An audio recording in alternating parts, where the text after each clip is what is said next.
حدیث شریف کې راځي نبی کریم علیه السلام فرمایي پر چا چې غم راغی صدمه راغله مصیبت راغی او د انا لله و انا الیه راجعون ووایه الله عز وجل به تر دغه شي چې د ده د لاسه وتلی دي ښه شی ورکړي.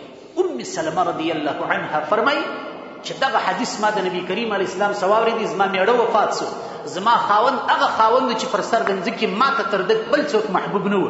زه حیران وم چې دا به نو څنګه وي. رسول الله صلی الله علیه وسلم فرمایي که د چا څه یو شی ضایع سو او د انا لله و انا الیه راجعون ووایه الله عز وجل به تر هغه ښه شی ورکړي.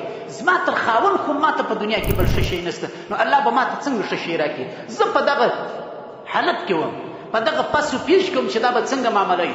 ما ته یو څو ورځې بعد د نبي کریم علیه السلام خطبه راواستول ما ته یو څو ورځې بعد د نبي کریم علیه السلام مرکه راواستول چې د الله پیغمبر ستا سره د نکاح اراده لري. هلته زما سر خلاص چې وکړې څوک چې د غم په وخت کې انا لله و انا الیه راجعون وایي واقعتا د الله نبي رښتیا فرمایلي دي الله به تر هغه ښه شی ورکړي. نو د الله تر پیغمبر به بل ذات چیرې څوک. ام سلمه رضی الله عنها کونډه وه نبي کریم علیه السلام ځان ته په نکاح کړل هغه پیشګویي رښتیا شوه. تعلیم الاسلام رادیو